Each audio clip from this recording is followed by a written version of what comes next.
device on here.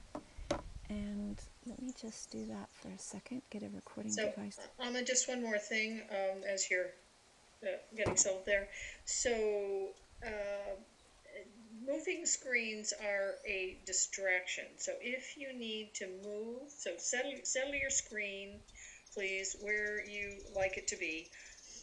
And then if you need to move, um, uh, please, uh, uh, mute your video? That Yeah, sometimes just causes a reshuffle. What do you like, Amma? that's right. It's just I've got some neurological weird things, and when you are moving with your device, my brain gets scrambled. So if you can turn your video off if you need to move or to shift things, that would be very much appreciated. Thank you so much. Yeah. Recording in progress.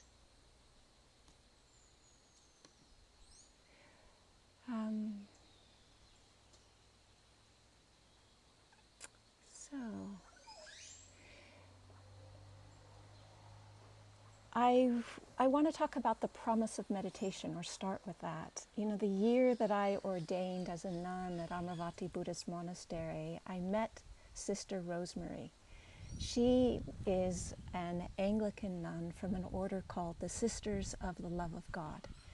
And she had gotten permission from her Mother Superior to come to a Buddhist monastery for the very first sabbatical she had ever had in 20 years in order to learn meditation.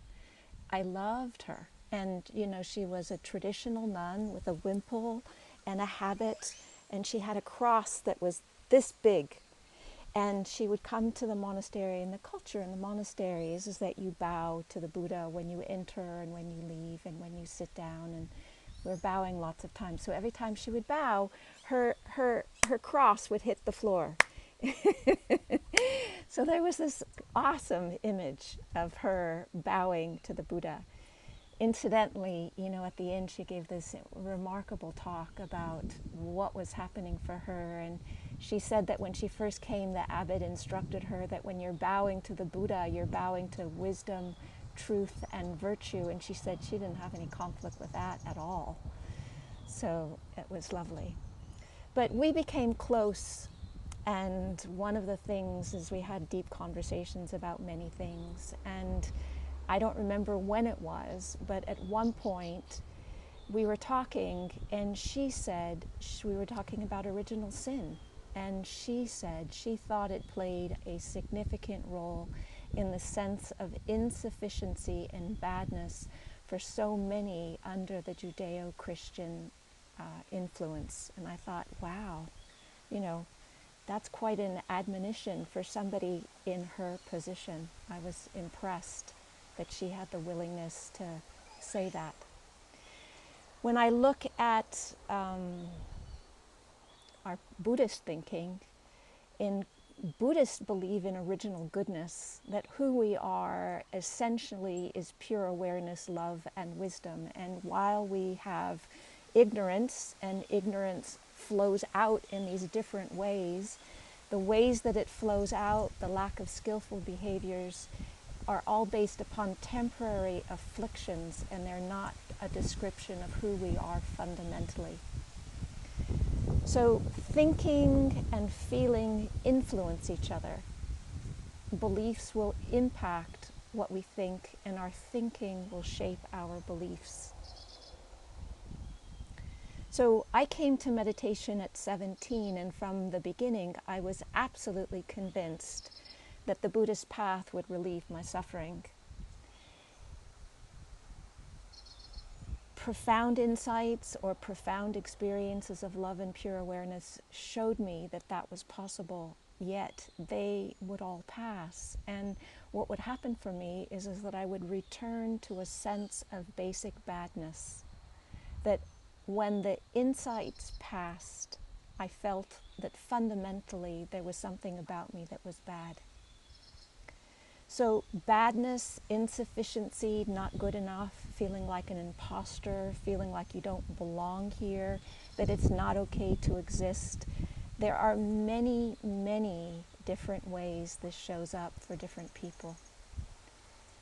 They are all the opposite of our feeling our basic goodness. So I'm a realist, and more importantly than loyalty to tradition, I'm interested in freeing my heart and living with ease and well-being. So I kept looking for frames of reference that would help me understand why I felt this way, give more meaning than what I was being taught in Buddhist philosophy as to what was going on, why my access and stability in my basic goodness was so hard. So about 15 years ago, I started studying attachment theory, and I learned that attachment disturbances are highly resilient. There's about an 85% chance that the attachment pattern of our primary caregiver is the same one that we have. There's a 70% chance that the pattern our great-grandmother had is the same one we have. So what we have is partly what has been given to us. So I want to just highlight that with this, the attachment patterns are not easy to shift. And so with the resilience of these attachment patterns are our capacity to fulfill the promise of meditation and eliminate sorrow, pain, and distress. And so it's also really important to notice that it isn't anyone's fault. Our parents did the best they could with the attachment pattern that they had, that came largely from the attachment pattern their parents had. And it isn't our fault either. It isn't true that we didn't try hard enough. Blame isn't helpful. However, responsibility is. And it's useful to ask the question, what can I do about it now? So I want to talk about some of the components of attachment disturbance, the consequences that are relevant for meditators, and describe a 3-pillar approach that can be used for repair. Before I get into those, I want to look at the word attachment. As Buddhist practitioners, the view of attachment is the unhealthy grasping of desire, unhealthy grasping of anger or views. This kind of attachment is the source of our suffering. We want to reduce it. We want to get rid of it. Psychological attachment is the bonding that forms between a caregiver and a child.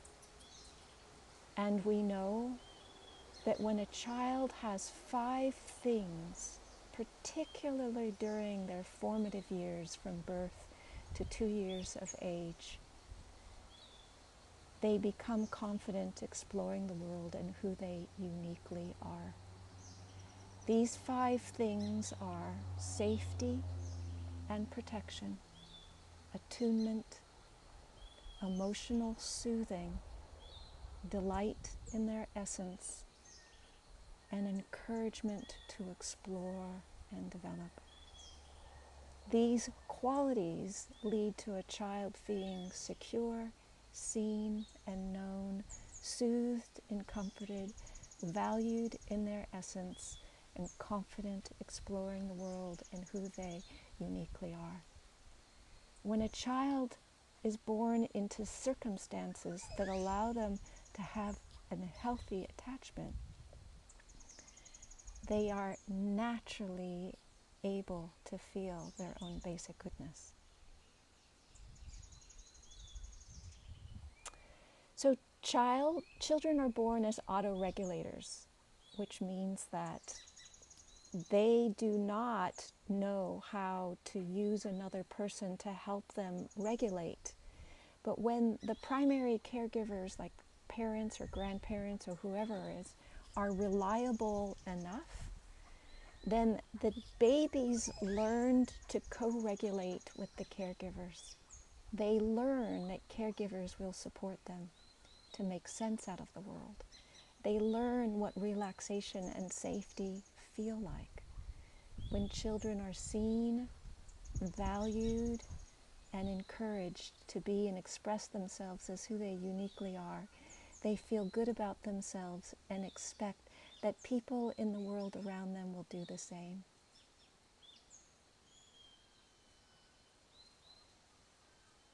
What we learn when we grow up, we tend to gravitate to relationships where this is what we have as an adult. With this trust and confidence, our basic goodness is very accessible. So I realized that I launched into the talk without having us do a little basic meditation to settle. So it shows you that I'm a little excited and a little bit not grounded myself. So what I want to do is pause right here and invite us just to take a little bit of time and let us settle. Amma, is there a way for you to increase the volume or put the microphone just a little closer? The only way to Your do that voice is soft. is to move the computer. How's that? How's that? Is that better? Okay. So let's just take a moment and pause.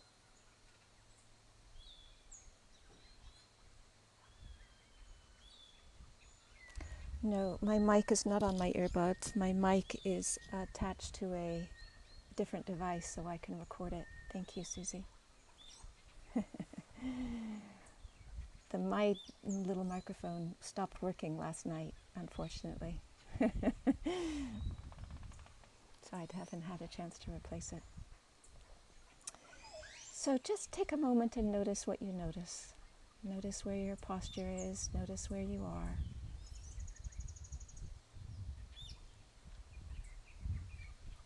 I'm wondering if the background noise with the birds is making it hard to hear. No? It's just the sound of my voice. I don't know what to do. I don't think I can get any closer. How's that? Is that any better? Is that better? Maybe just a little bit. When there's a breeze that comes up, sometimes that ruffles the microphone too. This is not the microphone for the computer. Oh, the Right. microphone on this microphone. Okay, thank you. So let's just take a moment and pause. Feel our feet on the ground. Feel the shape of our body. Elongate our spine.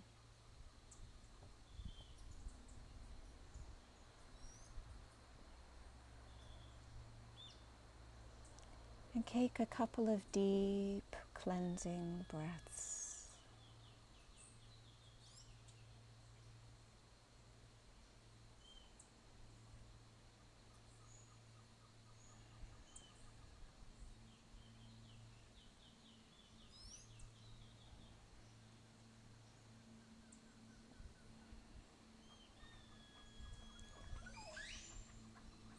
And then the invitation is to invite relaxation. Relax your feet. You might even let your toes spread out. Feel more contact with the floor.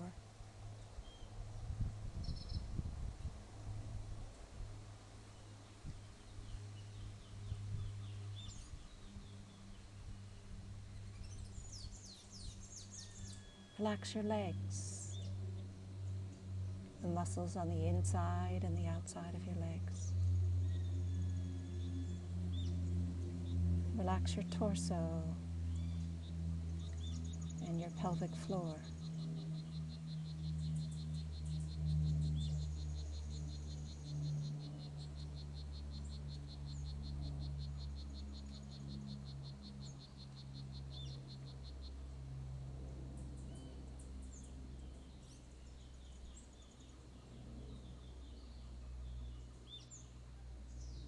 Relax your middle back and invite your shoulders to drop a fraction.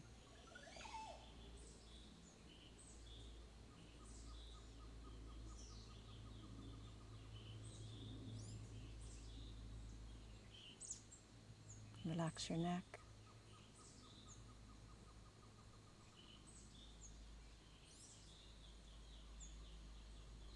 Relax your jaw. Let your tongue rest in the base of your mouth. Relax your chewing muscles and your smiling muscles just for now. There's no need to have a face or present yourself or be anybody in particular. You can just be exactly as you are.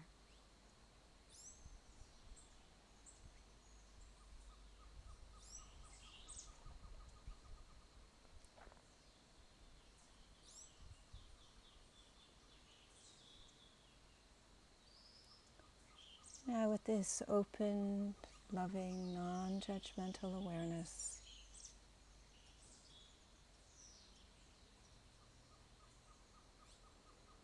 just notice what you're noticing. How much of your body is available to notice.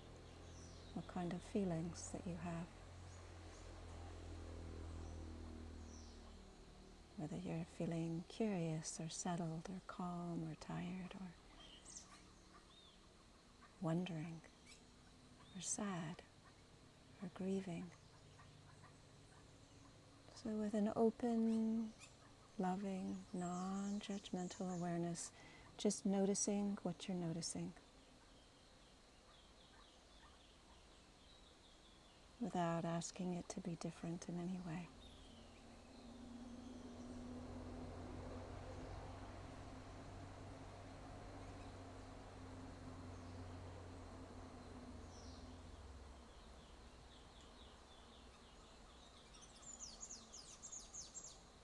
You may notice the sound of my voice and the sounds of the wind and the birds in the background around me.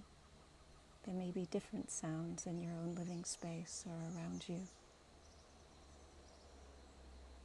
And just let's see if we can make a commitment to return to this open, loving, non-judgmental space during this time, listening to this talk,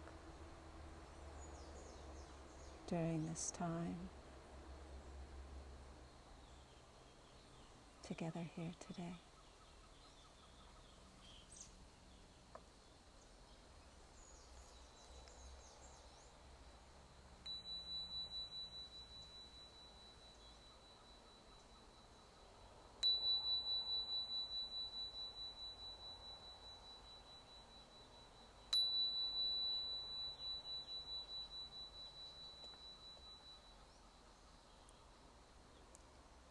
So let's just for a moment invite, if you wish to share in the chat what you're arriving with, what's most noticeable to you. You can have a little bit of shares from everybody who is here today.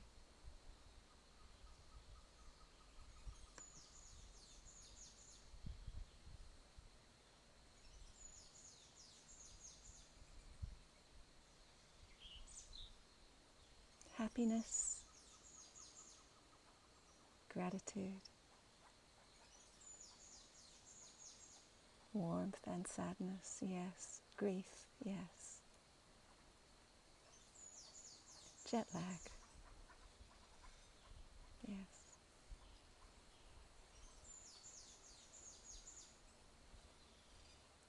Enjoyment, some fantasy, curiosity, fear, sadness and hope. Change of seasons, discombobulation, tiredness, pain, grief, gratitude, belly pain, joy, gratitude, tiredness, hope. Some nervousness that a belief my body considers necessary will be challenged. Sadness, relaxation, curious.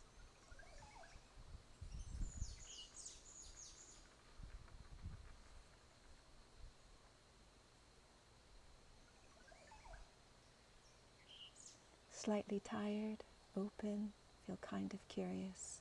Joy to see you. Lovely. Thank you. So thank you for sharing. And I can notice that I feel more settled. I'm not quite so fuzzy, and I'm going to come back into the talk. So just... Let's. Can you go into your audio settings right beside the mute button, that little caret beside the mute button? Yep. And the bottom part of the audio called audio settings. Yep.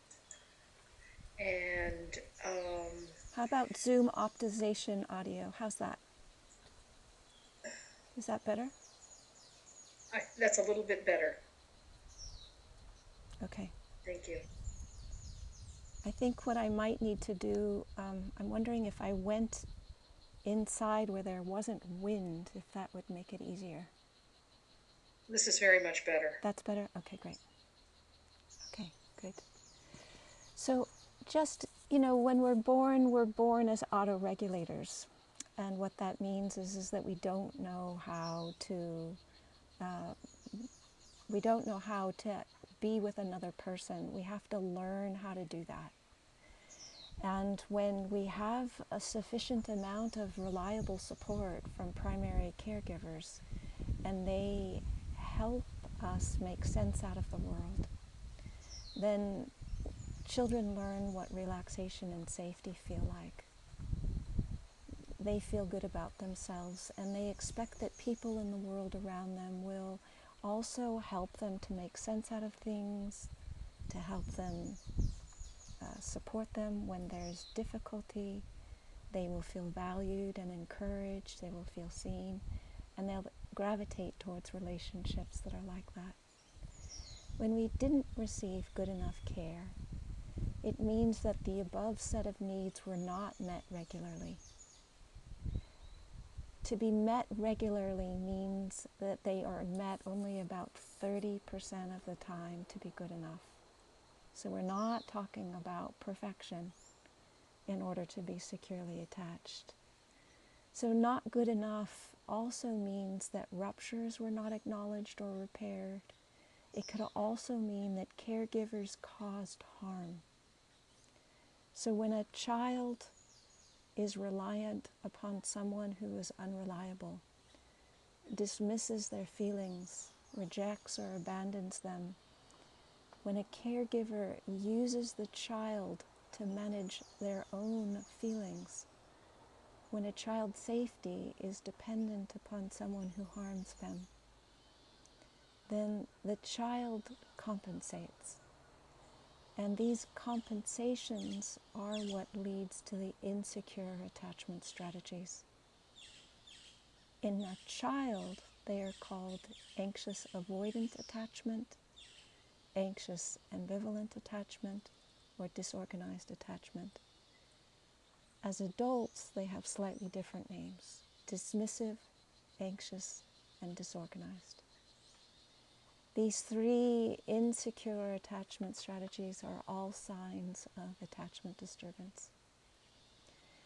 So what's really important is to understand that these attachment styles help us make sense out of what is going on in order to keep us safe. Understanding this helps us appreciate how adaptive our survival mechanisms are. They are not an indication of our brokenness.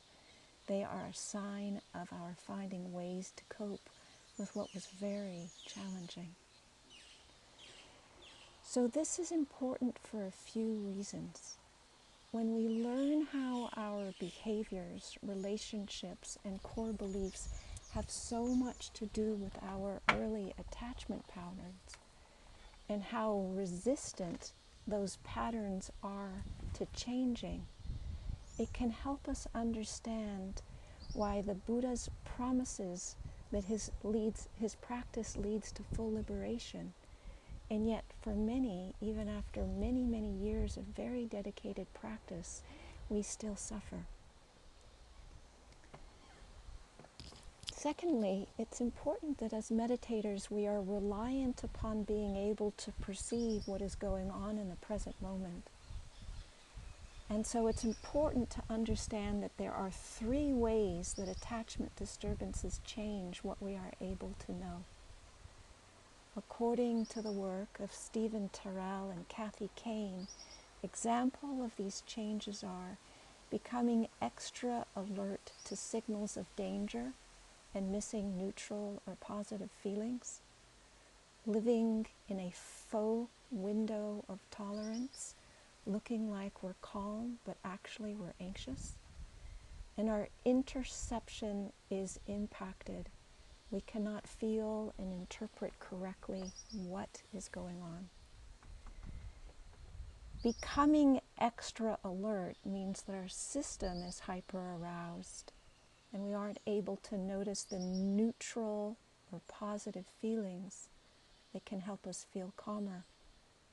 Actually being calm rather than appearing calm is important in how we are able to manage our internal state. When we cannot feel or interpret correctly what is going on, both of which are essential components of meditation, we have reduced our capacity to make meditative tools effective. Living in a faux window of tolerance means that we do not use methods to calm ourselves because we don't think we need them. And sometimes our therapists and meditation teachers may not notice either. When we routinely miss neutral or positive feelings and live in a faux window of tolerance, stress compounds. Stress increases cortisol levels, impacting blood pressure and heart rate. Our breathing becomes rapid and shallow, causing inflammation, pain, and a myriad of health issues. Our physiology impacts our mind states. The more stress we experience, the more we are primed to look for and see danger, catastrophize, feel anxious, angry, out of control, and overwhelmed. These all contribute to feeling unsafe. Our physiology then drives what we see and do in our relationships and how we feel about what is going on in the world. So when we understand the far-ranging impacts of attachment disturbance, it can motivate us to find ways to repair and return to healthy patterns. So I feel fortunate because I've been hearing lots about attachment work, but I haven't yet heard lots of different ways to repair. And so my gratitude is that I've come across the 3 pillars approach that was founded by Dan Brown and David Elliott. It has 3 components: collaborative co-regulation, restructuring the internal working model of attachment, imagining ideal parents, and enhancing metacognition, or the ability to use the mind to analyze the mind. Collaborative co-regulation is what happens when someone is present with you, sees you, understands you, supports you to know what is going on for yourself and to find more ease and clarity. Co-regulators are relaxed, present, grounded, and bring forward non-judgmental awareness. They can also be protective. Their interest and attention is on you and what is happening for you, what supports you. They can be a therapist, a meditation teacher, a partner, a friend, a spiritual friend. I've had tons of co-regulators from pets, trees, rocks, the ocean, rivers. So as we develop a repertoire of co-regulators, then we have the ability to soothe ourselves more easily. So when I get upset, usually the first thing I do is walk out in nature. Go for a long walk, or sit by a rock, or go by water. And for me, very quickly, I come back into a sense of being able to understand what's happening and then have the capacity to use the cognitive functions of my brain to discern and to frame and to figure out what I need to do next. So Dan Brown was a Tibetan Buddhist practitioner, and he spent lots of time with Mahamudra practice. And instead of visualizing deities, he began to understand the importance of imagining parents that bring us exactly what we didn't get, the things that we needed.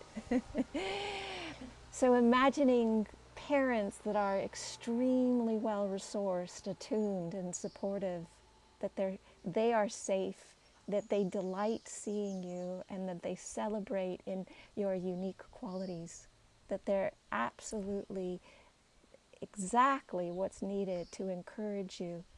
And the way that they talk to you, the way that they touch you, the way that they are in proximity to you is exactly what you need for your system to calm and to soothe and to relax. So one of the reasons why this works is because there's actually hardly any difference between what is imagined and what is really happening in terms of our nervous system and our physiology to differentiate the two. So when we imagine all of these things happening, then our mind-body experiences as if it is happening in the present time, as if it's real. The more we have experiences of being seen, of being heard, of being attuned, of being celebrated, of being encouraged, the more we begin to get it that that is our experience rather than the opposite. And as we begin to get it that that's our experience, we begin to have a little bit of a crowbar, of a leverage in the areas where those things were not met. So David Elliott is a clinical psychologist from Harvard. He comes from the model that it's really important to work with a therapist, because as a therapist gets to know you better, they can help in a very particular way. But he's also understanding that if you limit it to only people who can have access to clinical psychologists, it's going to be very limited in terms of how many people are going to be able to make use of this. So when I contacted him, I said that I was interested in my own work, and I was also interested in creating a meditative-based attachment repair program, which I'll talk about more later. So. The third pillar, or mentalization or metacognition, really is a fancy word for insight meditation. Metacognition is learning how to differentiate between our perceived experience and what is actually happening. And so this is where we can leverage our Vipassana meditation practice and the foundations of mindfulness. And so if we are upset and we're sad, and we shift from the thoughts and the feelings to the body sensations that underpin the sadness and the feeling, we move from observing thoughts and feelings to body sensations, where it makes it easier to stay present without getting caught by a whirlwind of associative thoughts and associative feelings. Following a whirlwind can lead to further states of powerlessness or feelings of despair. So in the case of sadness, that's what's actually happening. The despair or the feelings of powerlessness can come from the way that we relate to the sadness. And so in this example, getting caught in a whirlwind of thoughts about all the reasons why we can feel sad can undermine our ability to just be present with the direct experience, be wise and compassionate with what's happening in the present moment.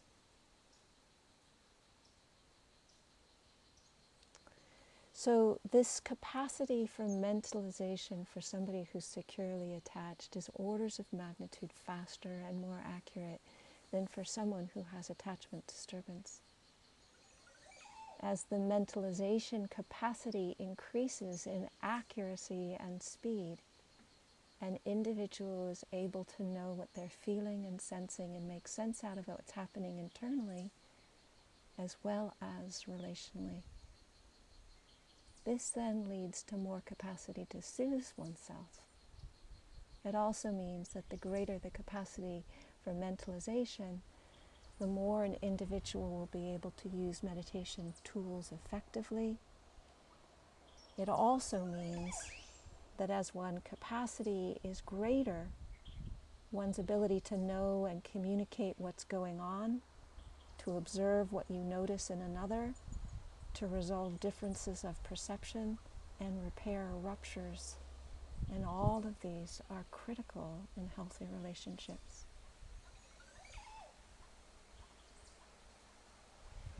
So statistically, a majority of children worldwide have good enough caregivers and are securely attached. If, like me, that was not your circumstance,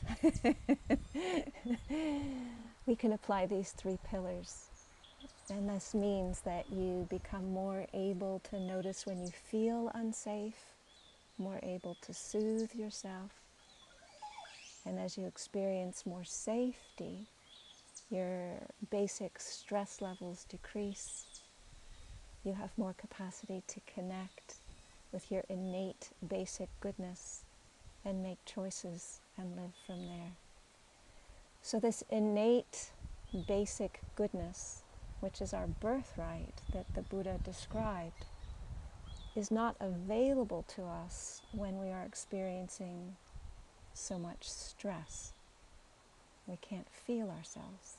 We can't soothe ourselves. And our basic place of default is fear. And so in order to return to our basic goodness, we need to look and see what's getting in the way of it. And as powerful as meditation has been for me in all of the many ways that it has offered me tools and support, insights, have given me the ability to train my mind and to shift frames of reference, I can also see that this work with changing the attachment formation has been a game changer in terms of my ability to relax, to come out of activation. And more importantly, I'm no longer going into a place where I feel that I'm fundamentally bad. And that makes a big difference.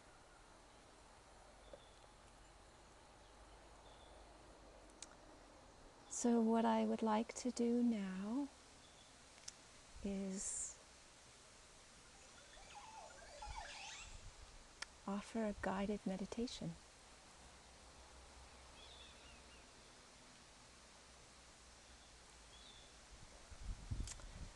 And so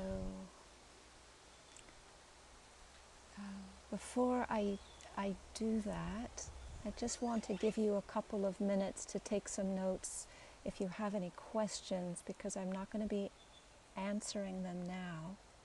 I'll be answering them in the second part when we reconvene after our 30-minute walking meditation and bio break.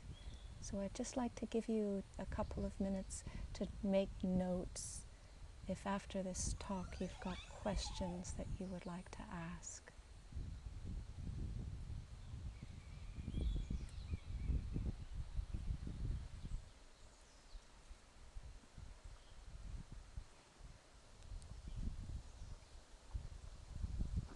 Cheryl, while we're waiting for that, how's the sound quality now? For me, it's good. You could ask people to put it in the chat if it's difficult. So can I hear if it's still difficult for anybody?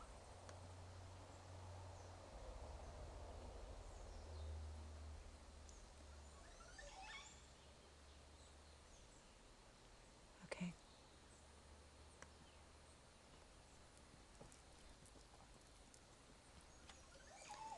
Some difficulty.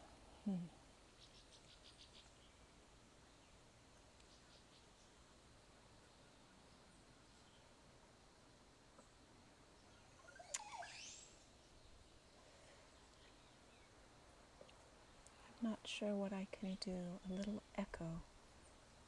Not sure what I can do about that.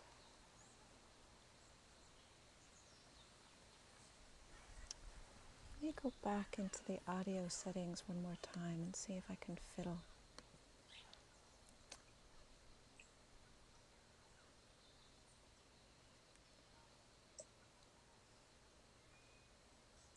Someone else is saying the sound is good, and somebody else says no problem, we love the birds. Okay.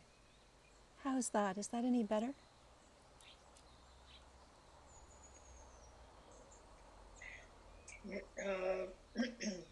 Somebody else says not perfect but understandable. Okay. How about that? Is that any better? You're muted for Cheryl. Yeah, I think it's good enough. Good enough. Okay. Yeah. It's not great, but it's good enough. Okay. Well, it's not perfect, it's just a little tiny warble. Yeah, well, Costa Rica, perfect. Oh my goodness. Okay, somebody else says that appears to be better.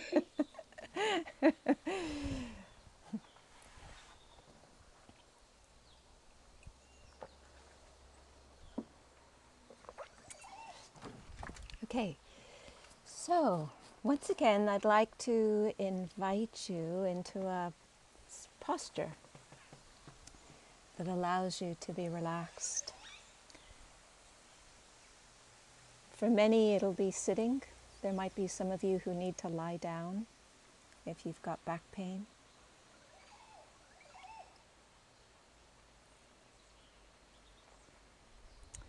And again, I would like to invite you just to notice your feet and the contact with the floor.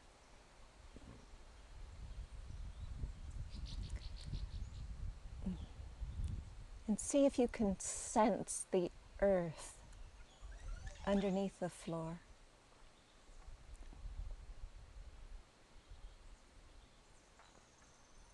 And allow your weight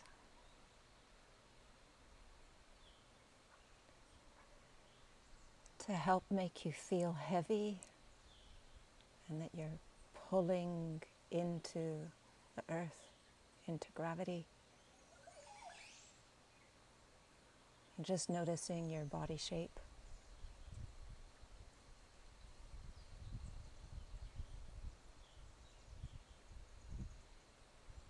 And again, taking a couple of moments and relaxing. Relaxing your feet, your legs, your pelvic floor.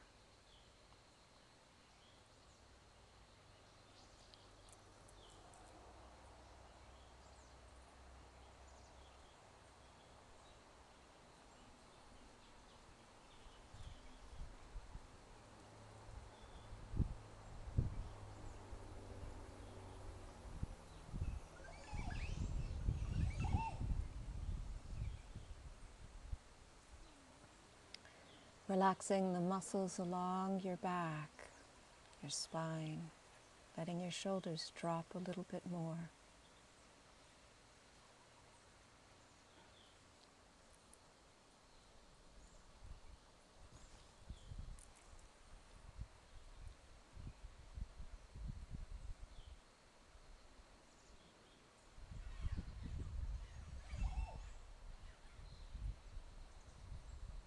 Relaxing your tongue in the lower part of your mouth, and notice what happens when you do that.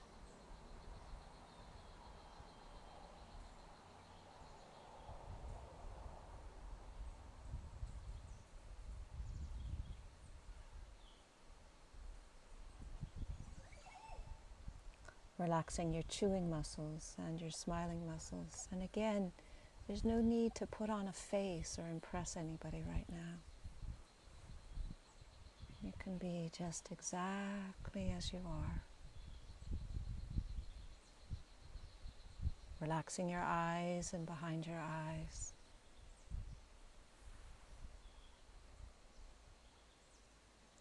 And just allowing your attention to turn inwards to sense and feel and to know what's happening for you right now.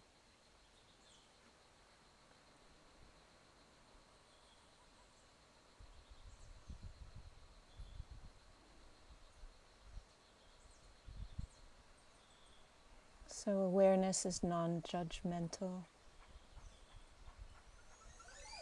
open, receptive, allowing.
Now I'd like to invite you just to bring forward the benevolence of the earth as a support, holding you.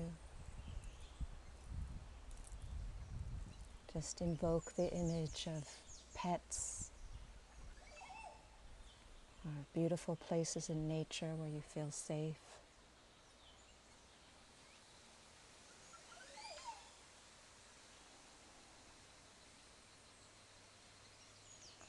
And the ancestors of the land, the first people of the land where you are.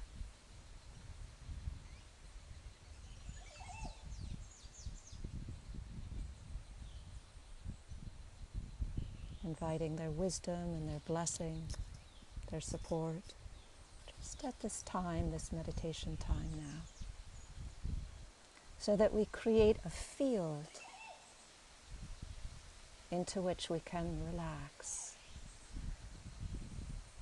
Natural elements of ancestors, of the healthy ancestors of our past, of our sanghas and friends and family and loved ones, that we can just imagine them around us so that we do not feel alone, that we feel the power of our practice is suffused with the blessing power of these different elements. And just notice if there's any difference in doing this. What does it feel like? In what ways does it feel different? What do you notice?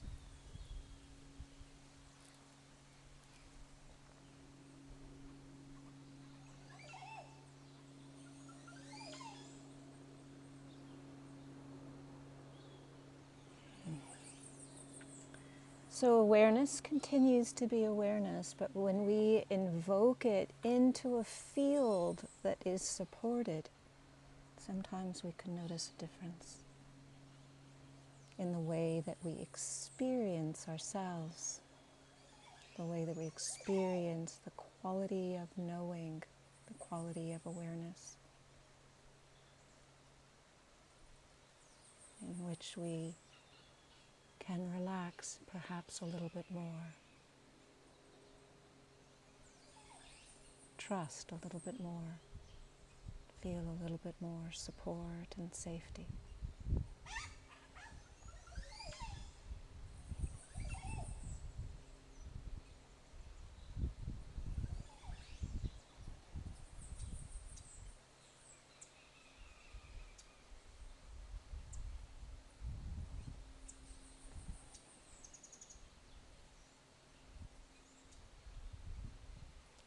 Now, as you are sitting here, I'd like you to just gently turn your attention to a physical sensation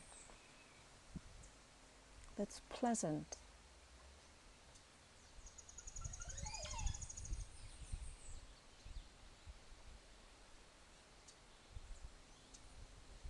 It might be a feeling of warmth, or a feeling of ease, or a feeling of wetness in your mouth or in your eyes,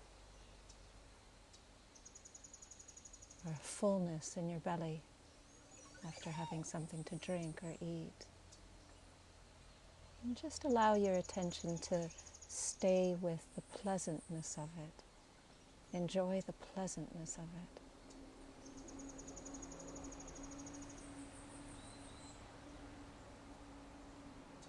Focus on the pleasantness of it.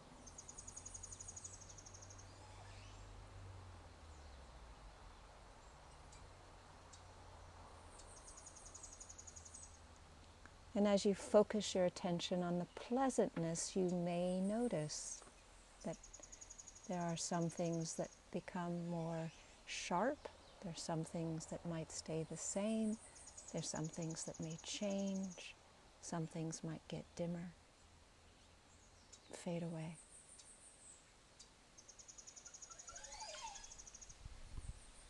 But the commitment is to stay with what it is that you notice.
And so let's drop that pleasant sensation and just come back to an anchor that's familiar to you.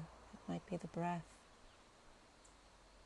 It might be a touch sensation, the feet on the floor, your hands on contact with your body. It might be a sound. Just staying with this anchor for a couple of breaths.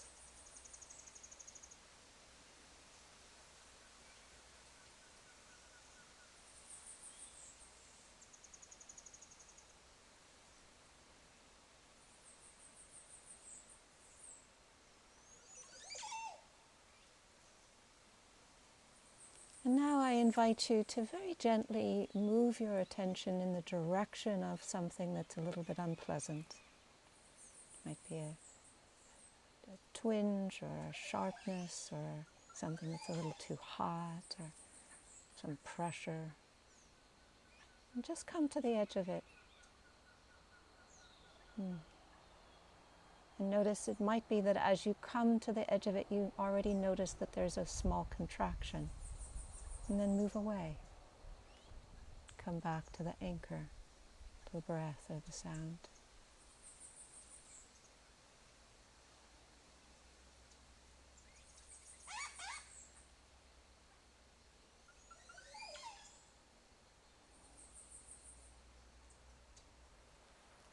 And again, I invite you to bring your attention and bring it towards an unpleasant sensation, and it may be the same one. And as you very slowly move your attention towards the sensation, notice if there's any gripping or resistance or tightening in another part of your body, or some apprehension in your mind as you move towards it. And that's enough. Leave it. Come back to what's neutral or mildly pleasant, your anchor, the breath.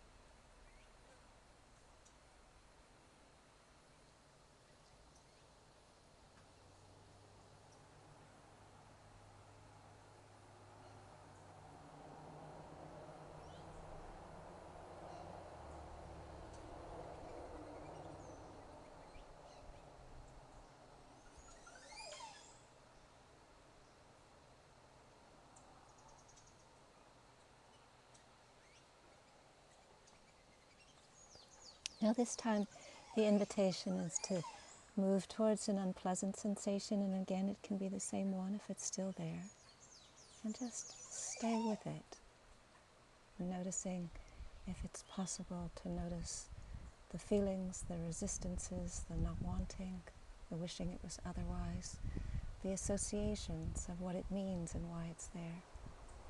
And every time, just come back to the direct experience of the physical sensation.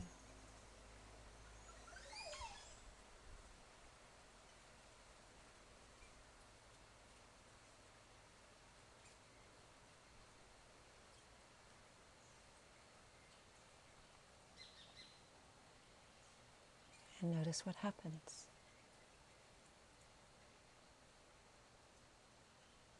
If the resistance gets bigger or falls away, if the associative thoughts get stronger or fall away.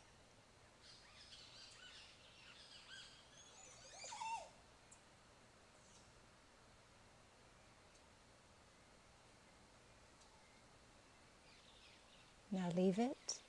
Come back to your anchor, your breath, contact, sounds.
Now allow your attention to move into something that's pleasant,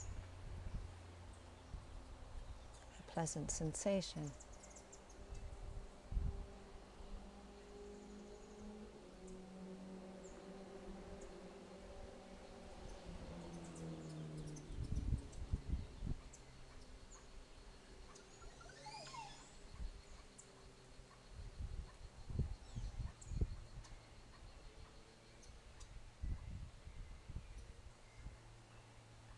And notice the difference between what happens to your reaction to pleasant and your reaction to pain or unpleasant.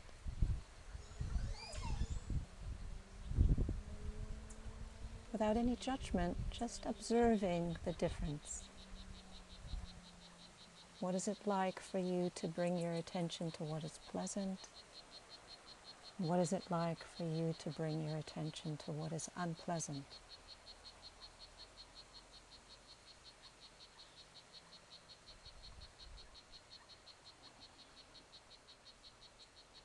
So our physical body is easier sometimes to be with than our emotional or mental experiences. Not that it's always pleasant,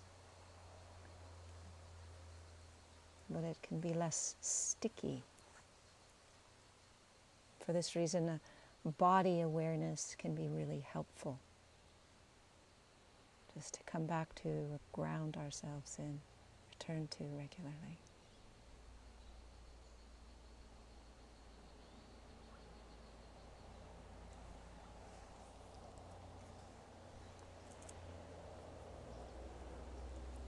So now I'd like to invite you to shift your frame of reference from physical to noticing a feeling that you have, an emotion that you have. If there's any sadness or any curiosity or any grief or any fear. present. So notice it, and then see if you can locate where you are experiencing that emotion in your body. Does there have a place? Is there some physical part of your body that you're experiencing it?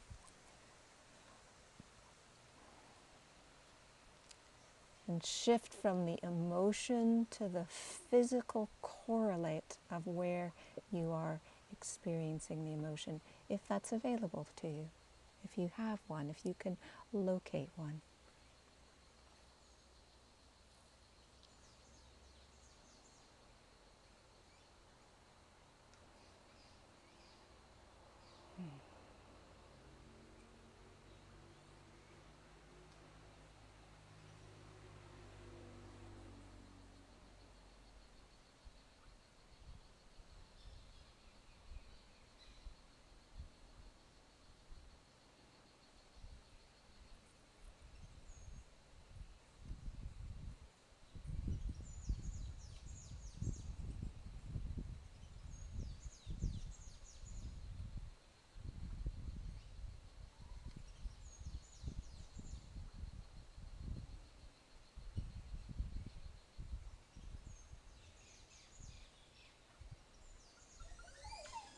And so do you notice any difference between bringing attention to the direct experience of the emotion or bringing your attention to the physical correlate of how you know you are experiencing the emotion?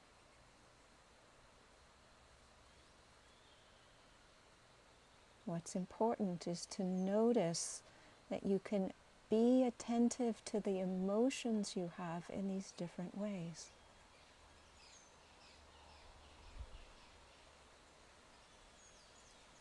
And then there's another way that you can be attentive. You can just notice if it's pleasant, unpleasant, or neutral.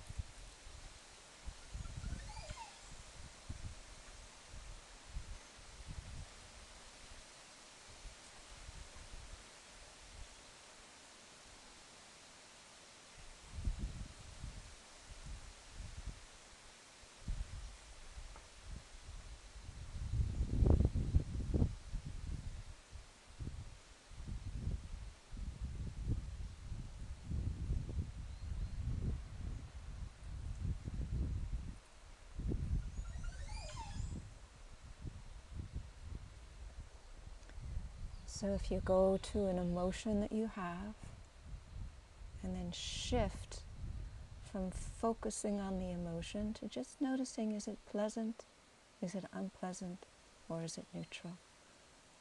And it might be helpful just very softly in the back of your mind to just note pleasant, pleasant, unpleasant, unpleasant, neutral, neutral.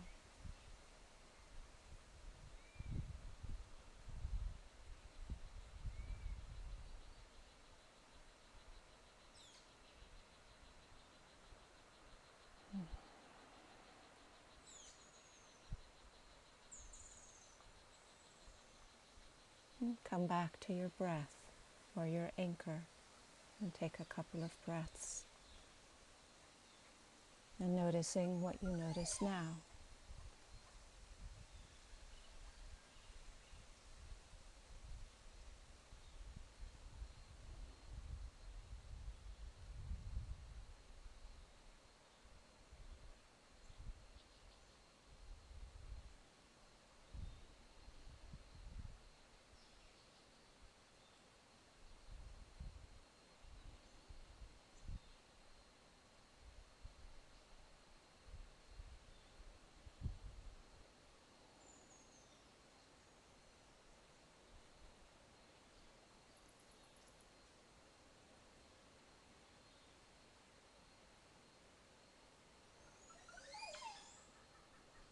So in our human experience, there's so many different kinds of ways that we can feel sad or happy or scared or hopeful or inspired or doubtful or insufficient or hungry, longing, restless. angry, grief-stricken, heartbroken, loving, kind, compassionate.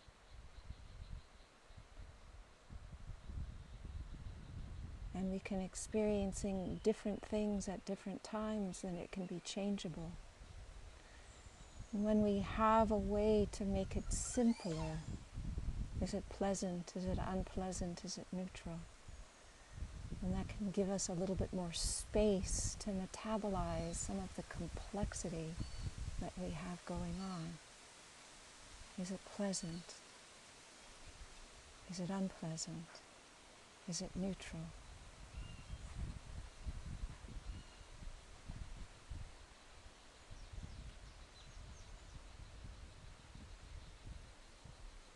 And when we have more capacity to metabolize what's going on and more space, then it makes it a little bit more possible to respond with wisdom and compassion to what's arising.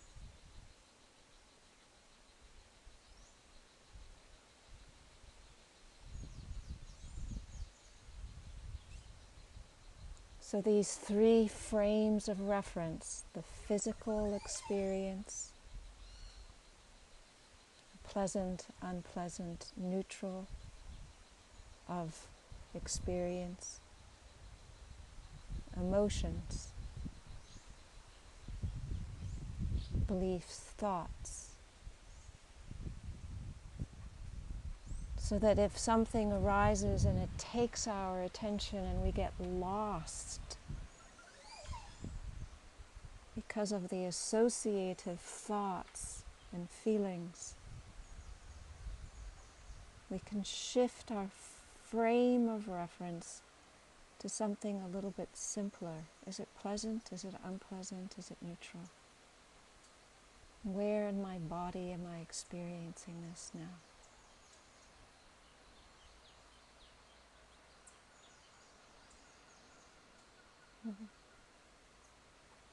Asking those questions helps us then say, what is a wise and compassionate response?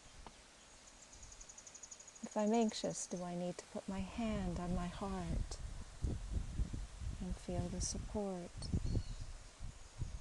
Do I need to focus on the field around me that is loving and supportive? Bring my attention to the earth or the elements, the rocks. What do I need right now? What is a wise and compassionate response to what's happening?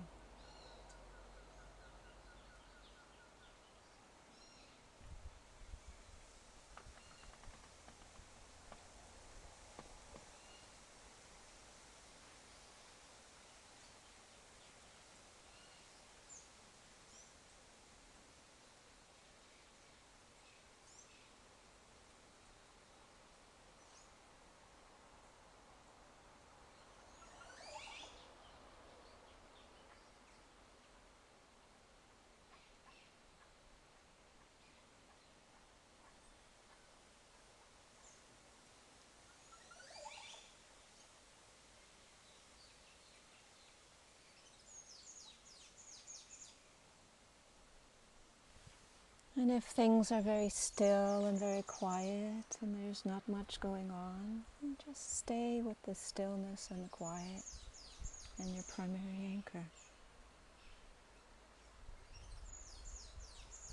Enjoy it.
So again, bringing your attention to your body, feeling your feet, feeling your weight, feeling the shape you occupy.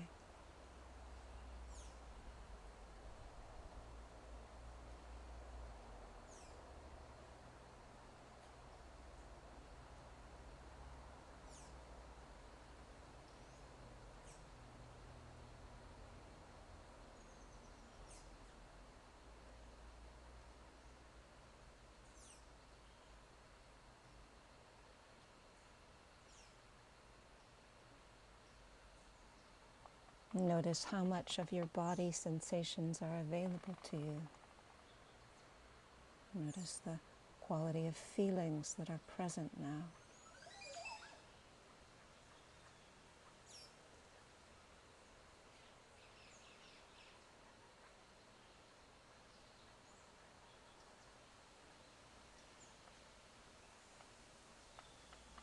And reconnect with the field that we started with, the earth, the ancestors, benevolent beings in human form, in animal form, in plant form, the love and the connection of your family and your friends and your sanghas, your communities.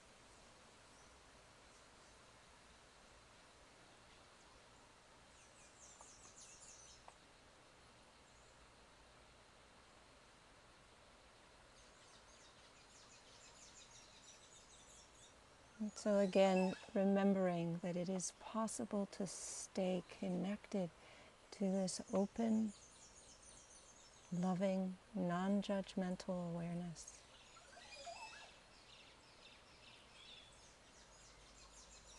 As we shift from our formal meditation practice to what happens next.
So as you are emerging out of this meditation, I'd just like to invite you again to note any particular experiences that you had or questions that arise.